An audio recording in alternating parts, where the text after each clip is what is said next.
Hello everyone, and welcome to another episode of CNC Productions. Over a year ago, Monster Hunter World released its massive Iceborne expansion, bringing with it the second half of the game, and while there's been quite a lot of controversy regarding it, there's still a lot to love about this sprawling expansion. From new monsters to new maps and dozens of additions, it's one of the biggest expansion packs to any game I've ever played.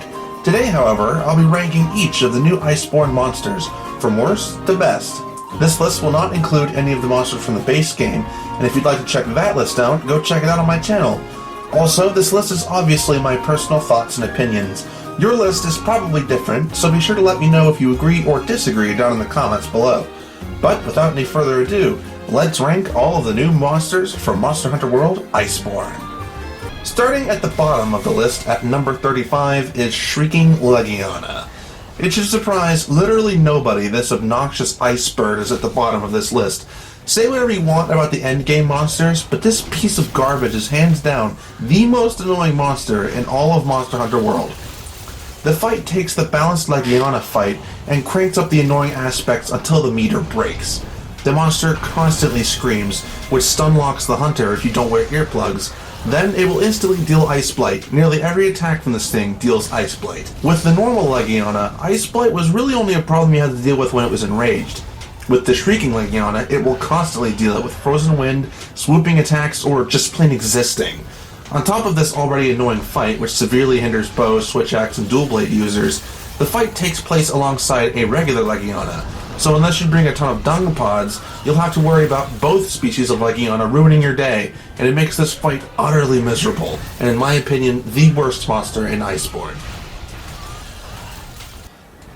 At number 34 is the second worst monster in Monster Hunter World, Black Veil Valhazonk. While the normal Valhazonk fight is actually pretty fun if properly prepared, the Black Veil fight is not fun at all. More effluvium, resistance to flash pods unless the head is broken, and ridiculous AoE attacks make this Elder Dragon a pure pain. The AoE attack is Black Veil trying to be Lunastra and littering the ground with concentrated effluvium patches instead of blue fire after releasing a Nova attack. These patches deal heavy tick damage and can kill in less than 6 seconds if you don't dodge out. Normally, this would just be somewhere to avoid, but when Black Veil just sits there in these patches, it makes him nearly impossible to hit. Plus, if he hits you, he can knock your hunter into the effluvium, killing you before you can even get up. The only way to deal with the effluvium is to lure the dragon away from the area or wallbang it into a different spot. Both methods are risky, and when fully charged with effluvium, being near it causes tick damage. Overall, this is a cancerous fight, and no fun at all. The only saving grace is that the armor does look pretty darn cool.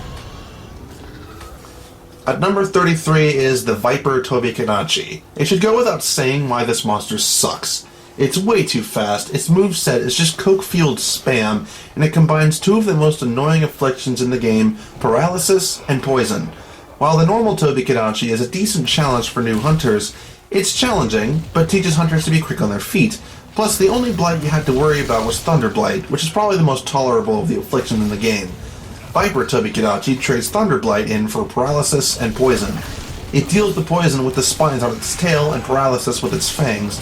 Normally, it wouldn't be too hard to avoid these attacks, except this monster is insanely fast and can chain together combos and strikes before some weapons can even react. Getting poisoned and then instantly paralyzed, or vice versa, makes this thing infuriating to hunt. Fortunately, this is an early game threat, and once beaten in the story, never needs to be touched again. I certainly didn't. Its armor and weapons are so-so, and there's far better paralysis or poison weapons later on in the game. At number 32 is the Scarred Yayan Garuga. This thing isn't much different to the regular Yayan Garuga, except it has more intense fireball attacks, has more crackhead charges, and generally it's just a Yayan Garuga with more extreme substance abuse problems. My main reason for disliking the fight so much is because it's just really nothing special. It's a bit insulting that Capcom used an entire monster slot for this thing, which is literally just a nuttier Yayan Garuga, except it has a scar on its face and an ear missing. It's not exactly much of a variant or subspecies. I've only fought this thing one time, and I'm perfectly fine never fighting it again. Number 31 is the Nightshade Paulumu. The evil twin of the white balloon bat is this black furball. Granted, I think it looks far more interesting than the normal Paulumu, and the false eye spots give it a nice flair. That's where my praise stops. While the regular Paulumu uses wind attacks, the Nightshade Paulumu sprays sleep clouds all over the place. Similar to Black Veil Valhazak, AoE is the downfall of this monster. Unless you're equipped with a pet jewel, this thing will put you to sleep constantly. The monster doesn't have much health and doesn't hit hard, but the sleep effect makes it unbearably annoying. Energy drinks are a must-have for this hunt, but don't worry, once it's beaten in the main story, you probably won't ever have to hunt it again. Number 30 is the Coral Puket. The normal Puket is a nice callback to Yayan Garuga and is a nice starting monster for the game. Coral Puket is its far more annoying cousin. Instead of poison attacks, this variant sprays water from its tail and mouth, and it sprays it everywhere. Water blight is a constant concern in this fight. There's several attacks so the water is nearly impossible to avoid, and it sprays it in spirals from its tail or where it sprays two streams from its mouth. Cutting the tail can limit the water attack slightly, though overall it's just a pain to fight, and gets left behind very early in the mid-stage of the expansion. The armor isn't terrible per se, it just isn't really anything special. There's almost no reason to farm this thing. At number 29 is Bambara. This brute wyvern is pretty darn annoying. For reasons beyond my comprehension, this thing is an invasive species like Deviljo, and can ruin hunts in different areas. Despite its thick fur and moose theme, it can show up in the Wildspire Waste and Volcanic Elder's Recess. Personally, I don't like this thing's design much. I prefer brute wyverns to look more primal and dinosaur-like, and the moose and deer design cues taken by Bambara just don't really land with me. Granted, that is just my opinion, but it's just something I don't like. The fight itself is similar to Black Diablos' fight, where it's just a giant charge and dodge fest. Bambara will uproot trees and roll up gigantic snowballs to plow into the hunter with. It's not all that fun. This is another monster I haven't really fought much due to how annoying it is. The saving grace to Bambara is the armor is really cool and Norse-inspired. At number 28 is Beototus. Yet another Piscine wyvern nobody likes or asks for. Beototus is still somehow the best Piscine wyvern in the franchise. Its design is basically a Gyrototus with a knife strapped to its head. It swims through the snow and has the same attack patterns as Lavasioth or Gyrototus. The fight and design isn't awful, it's just really boring and forgettable. Plus it doesn't exactly hit home runs being the first monster players encounter in Iceborne. Even Bambara would have been a bit more impactful. There's not much else to say about Beototus. It's just kinda there, left in the trash heap along with every other Piscine wyvern in this franchise. Number 27 is Yayan Garuga. The original crackhead chicken is back in Iceborne. The fight isn't exactly the best in Iceborne, though it's definitely better than the Scarred variant. The updated theme is a lot better than previous versions, and generally the fight is a nice facelift compared to previous generations. Still, it falls by the wayside a bit since it's unlocked in the Guiding Lands along with Zinogur. Players who don't invest much time in the Guiding Lands probably won't ever really encounter Yayan Garuga. That being said, while the fight isn't the worst in the game, it definitely isn't my favorite, and generally this bird wyvern gets left behind while hunters chase after the endgame elder dragons. At number 26 is Gold Wrathion. On the bright side, this thing gave me a really nice poison switch axe. On the dark side, this fight is a rage-inducing poison fest. While normally I prefer fighting Wrathion to Rathalos, the metal versions are slightly different. Gold Wrathion is a complete spaz. It rotates and swings its tail during the fight constantly, and makes it really difficult to cut the tail, which is the primary focus of any Wrathion fight. Cutting the tail only happens half the time during the hunts I've had for this thing, and it makes it tedious and frustrating. It's definitely not the worst fight in the game, and with the right team, the fight can be fun, but going at it solo or with an inexperienced team makes the fight a chore.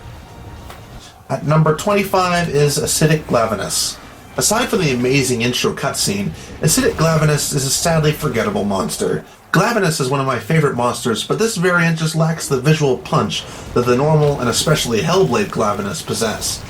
Its presence in the Rotten Veil and the dull color scheme make it slightly less visually appealing, though some of its combos with its slightly different tail shape make it more interesting in that regard.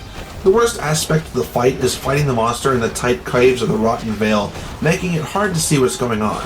Overall, the fight isn't bad, just kind of forgettable and doesn't leave that much of an impact. On top of this, its two weak points are pretty hard to hit, that being the head and tail. Number 24 is Seething Basil. To be fair, I like this fight a lot more than the normal Basil. but compared to the other monsters in this list, it got bumped down to here. It's mainly due to how it's often left by the wayside and forgotten. The fight is actually pretty exciting with the right team, emphasis on right team, and instead of simply dropping explosive scales, it drops scales that land, expand into big purple bombs, then explode all at once. Having these purple bombs surrounding the hunter all at once can be either thrilling or rage-inducing. This mixed bag type hunt makes Seething Basil a bit of a wild card for me. Half the time I enjoy it, and the other half I can't stand it. But it's still better than the normal Basil. Number 23 is Savage Devil Joe. While Devil Joe got high praise in my base game ranking, the Savage version is a bit less fun. It's constantly enraged, deals constant Dragon Blight, and spams Dragon Breath attacks all over the place. It hits like a train and has little opportunity for attacks. It's also an invasive species and can show up randomly on other hunts. To make matters worse, it doesn't really respond to dung pods, and hangs around the monster you're trying to hunt and never really leaves. On the bright side, it's a real thrill to take down the monster, and can be really fun and intense if you're prepared. The only thing that drags him down this far is the Dragon Breath spam and invasive tendencies. Otherwise, it's a decent fight, though not the best Iceborne has to offer. At number 22 is Silver Rathalos. This fight is fun and intense, and a true test of skill against the King of the Skies. Or at least that's the case half the time. The other half of the time, this fight is a rage-inducing spam fest, where you'll be poisoned and on fire at the same time. That's the double-edged sword of this fight. Personally, I like the fight, despite its fair share of BS. I think it can be really fun. The only issue is when Silver Rathalos spams flying attacks, where it'll throw massive exploding fireballs at you, then swoop in and poison you with his claws. While I find its attacks less insane and spazzy than Gold Wrathion, I still fully understand why a lot of people dislike this fight. It's just a bit more fun to me than Gold Wrathion, and plus it looks really cool against the silvery color scheme of the Elder's Recess. At number 21 is Safy Jiva. Now, don't get me wrong, I think Safy looks downright amazing. The pure medieval red dragon aesthetic really works well with this monster, and its theme and attacks really give it a sense of majesty and power. That being said, Safy is lacking in problematic in many ways, though most of it comes from a gameplay and meta standpoint. My main issues with it are being a siege monster. Siege monsters were always a bad idea, and most of the community seems to agree. Monster Hunter isn't an MMO. It's all about your personal skill versus the raw power of an angry dragon. Putting MMO mechanics into Monster Hunter just didn't really work, and making it nearly mandatory to hunt Safy in multiplayer is a bit disappointing for people like myself, since I like to solo hunt monsters my first time and then go back and farm them in multiplayer. Adding to this, for the longest time until the introduction of Cull and the Black Dragon weapons, Safy weapons and armor were the standard meta. They were the best options in the game, and the severely handicapped freedom of weapon choice seen in previous generations, where one monster's weapon was just as viable as another. Instead, the game was set up so that you'd be grinding for Safy parts hour after hour after hour, and it just really sucked the life out of the freedom Monster Hunter should have provided. But it's over and done with. I just desperately hope siege monsters don't return in future installments.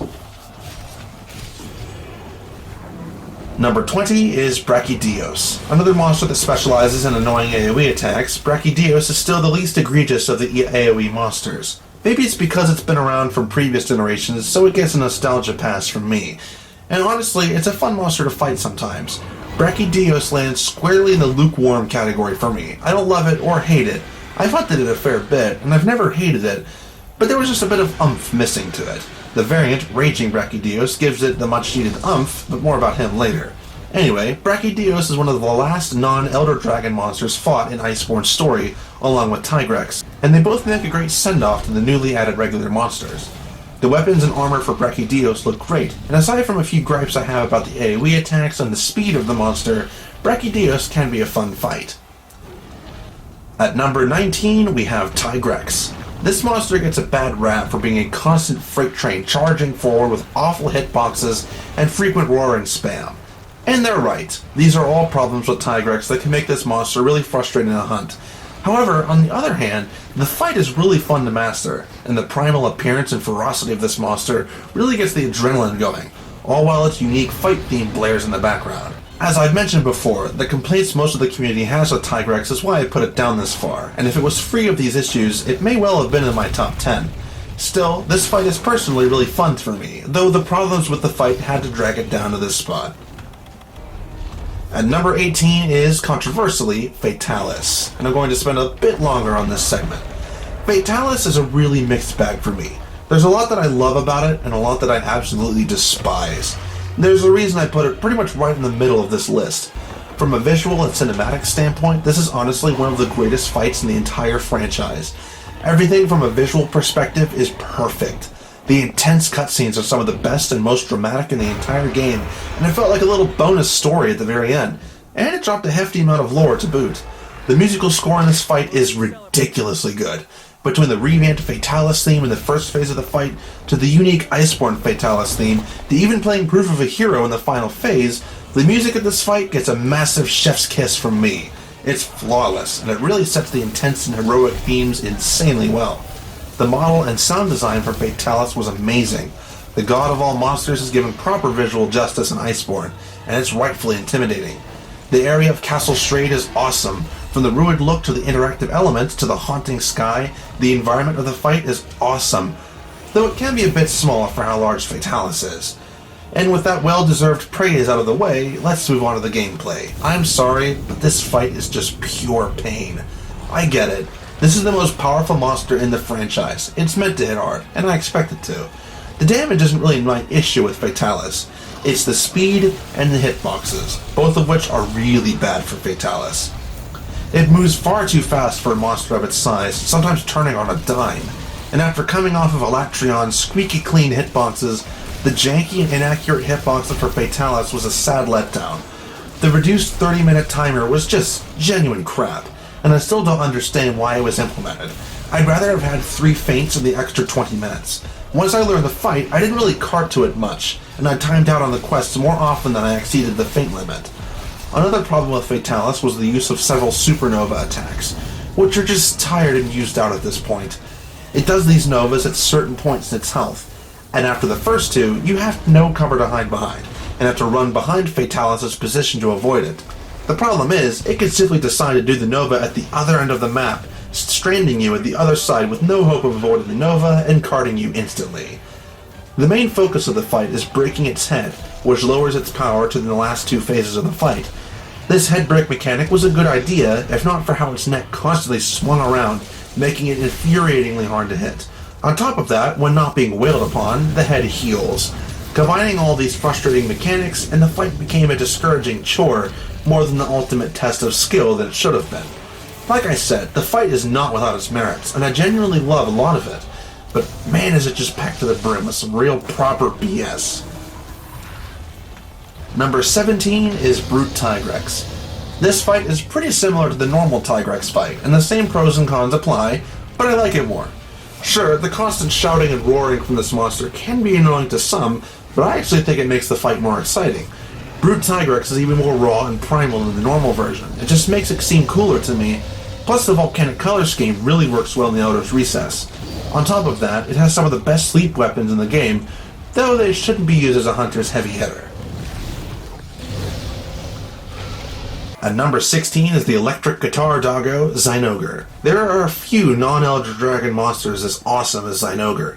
While I actually prefer the fight and theme in Monster Hunter Generations, I have to say Zinogur is a real standout fight in World. It's intense and action-packed, between the electric guitar strings and its battle theme to the constant shocking attacks brought by the monster. Zinogur is challenging and fun, and definitely my favorite of the Fanged Wyverns, of which it's the OG. The wolf theme of the monster has always been so cool, and there's a reason that this monster is one of the series' flagships. My only real complaint against the World version of Zinogur is the roar, which went from a deep guttural howl in the older games to a far more generic wolf stock sound effect. Aside from this minor issue, Zinogur is the proper introduction monster to the Guiding Lands, and an epic fight. At number 15 is Frostfang Barioth. Largely forgotten since it released around the same time as the spotlight-stealing Alatreon, Frostfang Barioth was a nice little bonus monster added to the roster that felt a little underwhelming in some areas. It was dropped in the game without any lore, story significance, or really anything. Personally, I think it's a little bit of a lazy design, since it's really just a colder, frostier Barioth. It looks cooler than the normal Barioth for sure, but the fight is largely the same. The main difference is the Frostfang Barioth can cast sticky ice onto the ground that the hunter can get stuck on, which can be catastrophic. The other difference is that its main pounting attack can be done twice in a row instead of just one like the regular Barioth. It's a fun fight, and the weapons and armor look really cool. It's just kind of forgettable, and was definitely left in the dust for when Elatrion was released. At number 14 is Furious Rajang. The Super Saiyan Monkey is a really fun and intense fight. Personally, I like it a bit less than the normal Rajang, since it's sometimes impossible to find an opening on it with certain weapons. But even so, I really enjoy this fight. Using dual blades against this monster can be really satisfying to pull off, and the pinning animation of this thing is absolutely brutal. Granted, this thing isn't hunted quite as much as the normal Rajang, and that's mainly due to unlocking it through event quests, as it doesn't get its own cutscene like normal Rajang.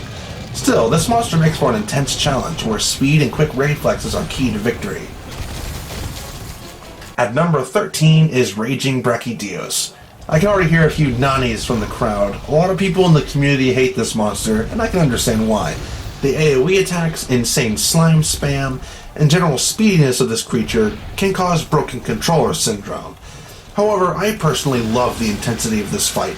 The ridiculous raw strength of this monster is amazing to behold, and although it's slightly scripted, the final phase of this fight in the lava chamber is just awesome. Super intense and nail-biting, the fight constantly keeps you on your toes. It's a real thrill to claim victory against Raging Brachydios, and I've always loved that about it. Plus, it has some of the best armor and weapons in the game, with great attack and sharpness stats. Number 12 is Tijians Ogre. The edgy twin brother of Zinogur, Tijians Ogre is one of the best subspecies of any monster in the franchise, and Tijians Ogre continues that tradition, with an awesome, suspenseful fight. Dragon resistance is a must with this monster, as the dragon energy surrounding this fanged wyvern create dragon bolts that shoot onto the ground and emanate from its body. The fight is more exciting than the normal Zinogur's fight, although mainly the same. Heavy attacks are more frequent, and there's more AoE attacks with dragon bolts. However, the fight remains as one of Iceborne's best. On top of this, the hunting horn for Tijians Ogre is an actual electric guitar. I mean, how can you go wrong? At number 11 is Glavinus. This awesome brute wyvern is one of my favorite monsters in the franchise, and it's not hard to see why. It's basically a huge dinosaur with a 1000-degree knife strapped to its tail. From the revamped Generations theme to the awesome swordplay from the monster to the intensity of dodging its attacks, fighting Glavinus is a thrill. It definitely gave me trouble the first time I faced it, but learning and mastering its attack patterns is immensely satisfying. It's one of the few monsters in the franchise that feels like a proper sword fight. Really, the only thing Glavinus has against it are its infamous weapons, which didn't have unique models like the community hoped, but instead were ore weapons with Glavinus parts glued on. Fortunately, there's mods that fixed the issue of playing on PC, making Glavinus great again. And starting off the top 10 is Regen. I've already discussed the subspecies of this awesome monster, but most of my points stand with the normal version. From its amazing intro cutscenes to the fight itself to the amazing revamped battle theme, the Mad Monkey is one of my favorite fights in the world. Dodging and counterattacks are key in this fight. Rajang is a bit of a glass cannon. It hits like a furious freight train, but is knocked over fairly easily and has lower health than most of the other endgame monsters. Overall, this monster is an absolute blast to fight with dual blades or the bow. It's a near total improvement compared to its fight in previous generations, and to top it off, the turf wars it has are easily some of the most epic in the entire game.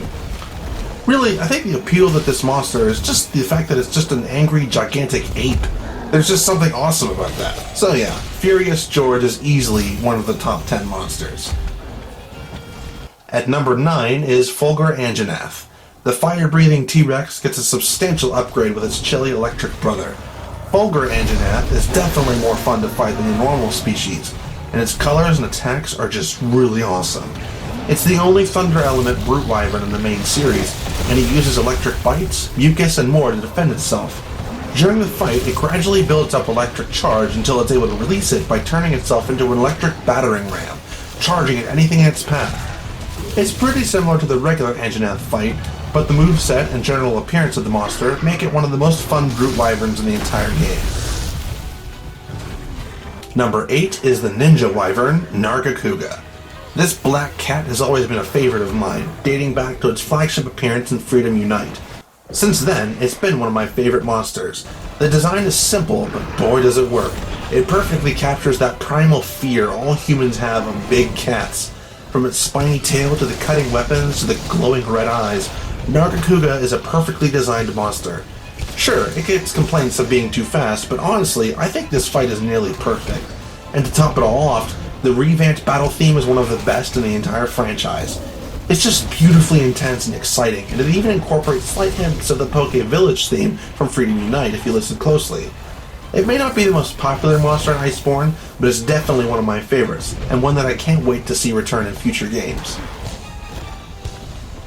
At number 7 is Ebony Odagarin. It seems the Fanged Wyverns got their fair share of edgy subspecies in Iceborne, and Ebony Odagarin is one of the best subspecies in the game.